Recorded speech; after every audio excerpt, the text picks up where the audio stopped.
Just as you were saying, it's so important. Just look at the data. If you see a massive dip in the content and your average view duration is maybe somewhere around the 10% mark, the content is probably not hitting the mark. Beyond trying to improve anything else, you should be looking at the content. This is incredibly important as it comes to your YouTube result. One metric that everyone is paying attention to. Welcome, legends, to Podcast Marketing Secrets, where we share all of the tactics and strategies from the #1 podcasting agency on how to launch, grow, manage, and monetize a successful, high-converting podcast. Let's take your business and content to the next level. Which metrics matter the most in order to grow your podcast? That's what we're covering here today, which is the very first metric that we should be looking at in order to get better results when it comes to building your online authority, generating premium leads, and obviously scale your podcast and content marketing, Cal. Just briefly, before we dive into that first metric, I just want to preface by saying that most of the metrics we're going to be discussing today are really related to your longer form platforms, YouTube, Apple Podcasts, and Spotify.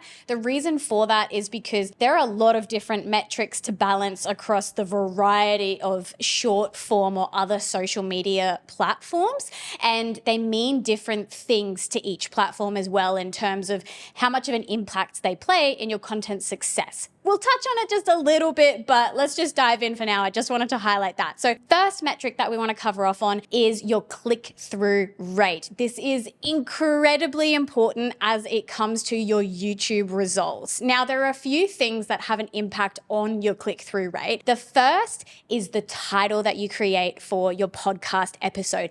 Is it something that people want to engage with, want to actually click on? Now, the other thing that accompanies your title on YouTube is actually your thumbnail. Both of these, we've spoken about this before, both of them have to work in unity in order to actually get what is that click-through rate, which is the amount of people that are shown your video, how many of them are actually clicking through to then watch the video. So that is one of the first and most important metrics. What's the next one, Nels? Next, we want to cover views, which essentially is the metric that most people will be looking at when they are trying to assess if the content is working or not. They will usually be saying, oh, I'm not getting any views. Okay, so this tends to be the one metric that everyone is paying attention to.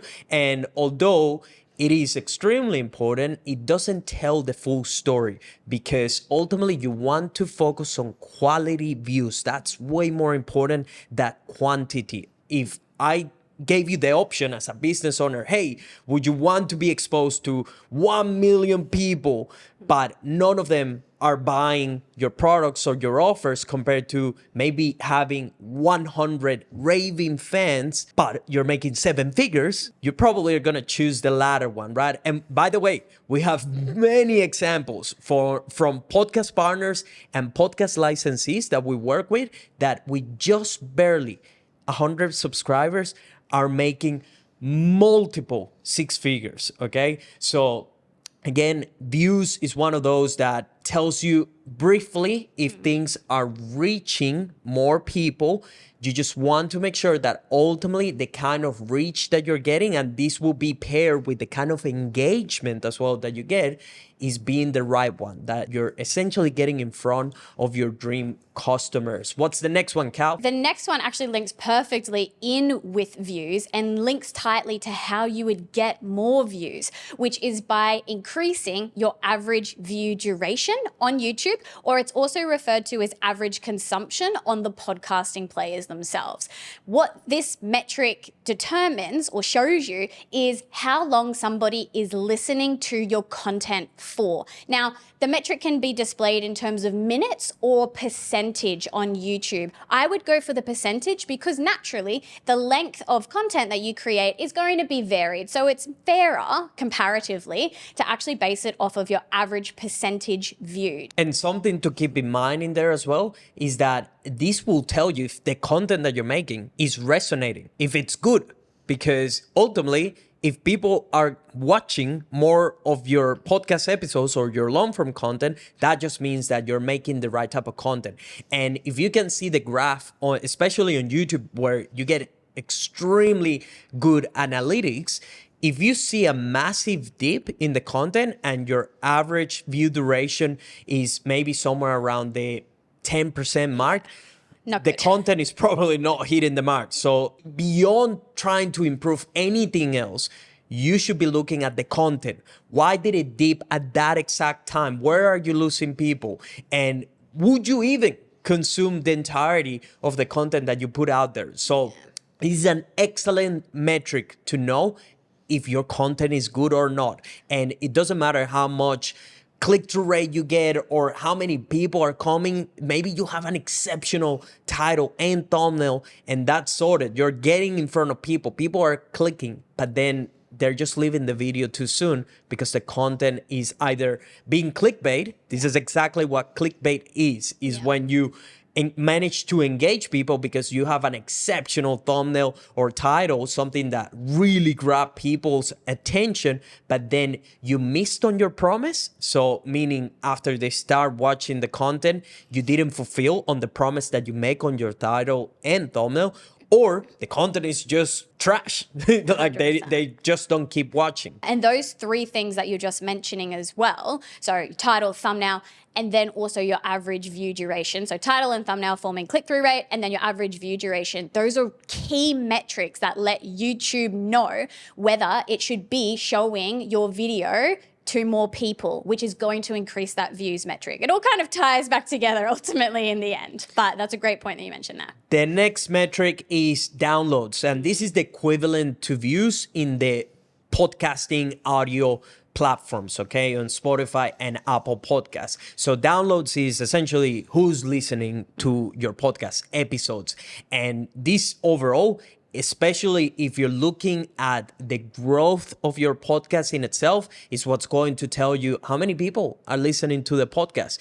And if you can get this above 1,000 every single month, woof. Good start. Yeah, exactly. This, you have to understand that if you have over 1,000 people as podcast downloads, and that's just Spotify, Apple Podcasts, and the other audio platforms. And caveat here, your content strategy has to be the right one. Of course. But let's just assume that you do have the right strategy. That means that every month you're talking to over 1,000 potential customers or existing ones that are now raving fans that continue to consume more of you and your content. That's massive, guys. So powerful, so powerful. And the other thing as well to note, the power in podcasting a lot of the time comes from your back catalog.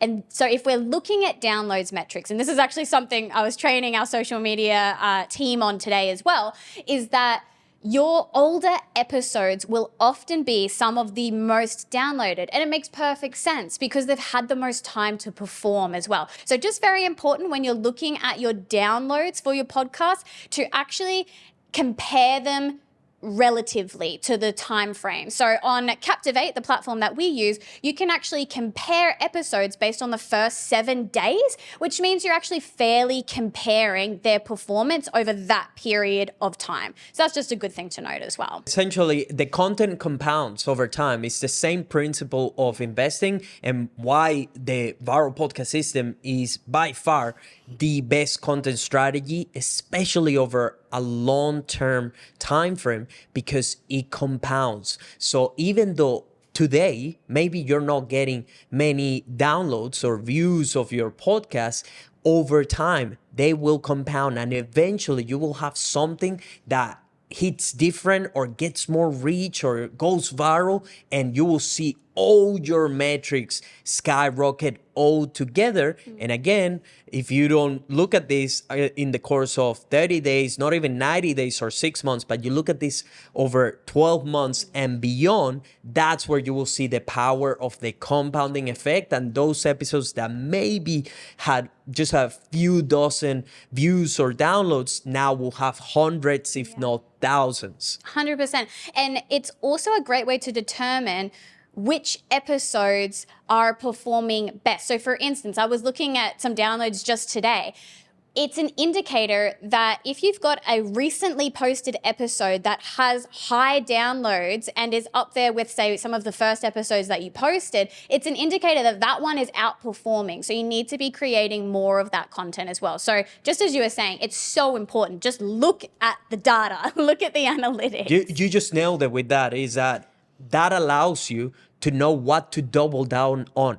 Because guess what? We're looking at data like crazy people every single week, because that's our best value when it comes to understanding what's the direction that we need to take a podcast partner on in order for them to get better results.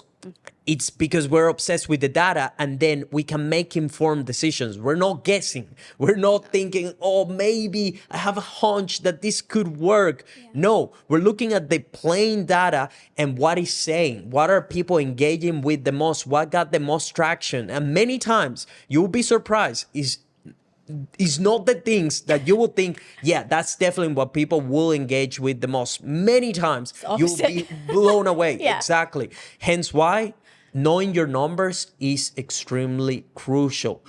What's the next metric that is important to be looking at? So the next metric that is crucial, and it ties so closely with strategy, is the demographic data, who is actually consuming the content that you're putting out there. Because, of course, the strategies that we're putting into place for our partners is for them to sell more of what they've got on the back end, generate premium leads, okay? And so the best way to determine whether the content is playing a significant role in having that successful back end is by asking the question, are we attracting the right people? And that's where your demographic data comes in. So demographic data that you can view includes things like countries, your locations, your age ranges as well. You can even look at devices and platforms where people will be watching and consuming your content the most.